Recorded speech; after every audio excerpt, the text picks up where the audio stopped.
అందరికీ జై శ్రీరామ్.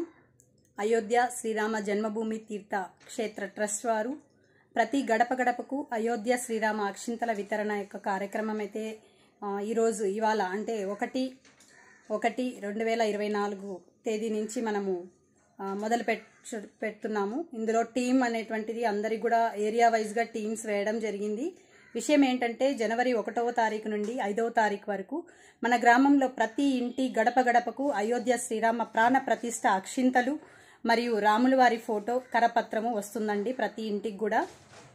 కాబట్టి మనం అందరం కూడా ఉదయమే 8 గంటల వరకు మన ఇంటిని శుభ్రం చేసుకొని అంతా కూడా సిద్ధంగా ఉంచి రాముల వారి యొక్క అక్షింతలను మనం స్వీకరిద్దాము. చాలా సంతోషకరంగా స్వీకరిద్దాము. అందరూ ఈ యొక్క సమాచారాన్ని మన గ్రామంలో ప్రతి ఒక్కరికి చేరేలా ప్రయత్నం చేద్దాము. ఇంకొక సూచన ఏంటంటే మనకు ఇచ్చే మృగముద్ర అక్షింతలు ఏవైతే మనకు అందులో ఉన్నటువంటి అక్షింతలు ఏవైతే ఉన్నాయో మనము మన ఇంట్లో ఉన్నటువంటి అక్షింతలతో కలుపుకొని ఎప్పటికైనా కూడా మన ఇంట్లో ఎలాంటి కార్యం జరిగినా మంచి కార్యం ఎలాంటి కార్యం మన ఇంట్లో జరుగుతున్నప్పటికీ పుట్టినరోజులు కానీ పెళ్లి రోజులు కానీ ఇలాంటివి ఏ కార్యం జరిగినా అక్షింతలు కలుపుకొని మనం వాడుకోవచ్చు. ఉదయం 8 గంటల వరకు ఇంటిని శుభ్రం చేసుకొని సిద్ధంగా ఉండాలి. అలాగే జనవరి 22న ఇది మర్చిపోకూడదు. ఈ గమనిక విషయము ఏంటంటే జనవరి 22వ తేదీన సాయంత్రం మాత్రం మన ఇంటి ముందు ఖచ్చితంగా 5 లేదా అంతకంటే ఎక్కువ దీపాలు మనము వెలిగించాలండి.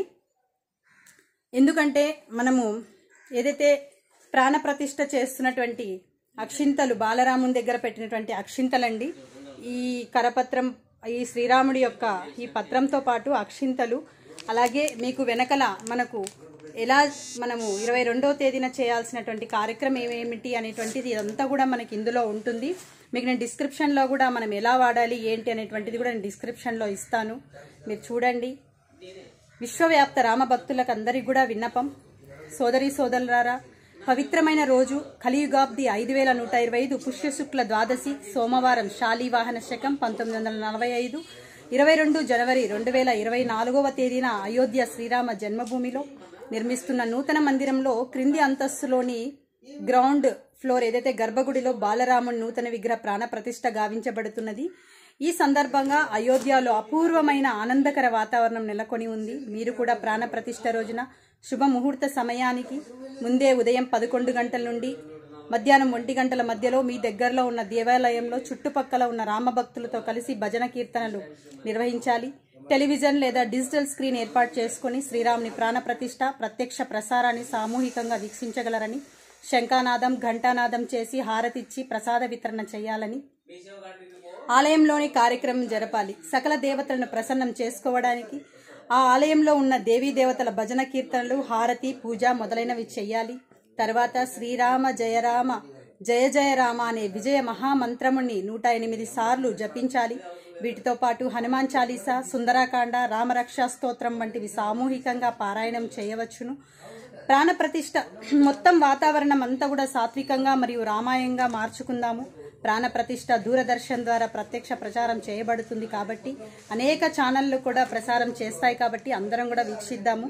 ప్రాణప్రతిష్ఠ రోజున సాయంత్రం సూర్యాస్తం తర్వాత దేవతలను ప్రసన్నం చేసుకోవడానికి ఇంటి ముందు మనం దీపావళి చేసుకుందాం, అంటే దీపాలు వెలిగిద్దాం. ఇంటిని విద్యుత్ దీపమాలతో అలంకరించుకుందాం. విశ్వవ్యాప్తంగా కోట్లాది ఇళ్లలో దీపోత్సవ పండుగగా జరుపుకుందాము. ప్రాణప్రతిష్ఠ జరిగిన తర్వాత మీకు అనుకూలమైన సమయంలో కుటుంబ సమేతంగా భగవాన్ శ్రీరాముని దర్శనం కోసం మరియు నూతన మందిరం దర్శించుకొనుటకు అయోధ్యకు రావాల్సిందిగా సాదరంగా ఆహ్వానిస్తూ శ్రీరాముని కృపకు పాత్రలు అవుదామని చెప్పి భవదీయగా శ్రీరామ జన్మభూమి తీర్థక్షేత్ర ట్రస్ట్ వారు ఈ విషయాన్ని సమూహంగా మీకు అందరికి కూడా విన్నపం చేస్తూ ఈ యొక్క కరపత్రాన్ని మన ఇంటి అందరికి కూడా గడప గడపకు చేరవేస్తున్నారండి. కాబట్టి జై శ్రీరామ్. భక్తులందరికీ కూడా ఈ యొక్క విషయాన్ని గమనించి అలాగే డిస్క్రిప్షన్లో కూడా నేను ఎలా చేయాలి ఏంటి అనేటువంటిది కూడా ఇస్తాను కాబట్టి అందరూ అదే విధంగా చేయగలరని కోరుతూ అందరికి కూడా జై శ్రీరామ్.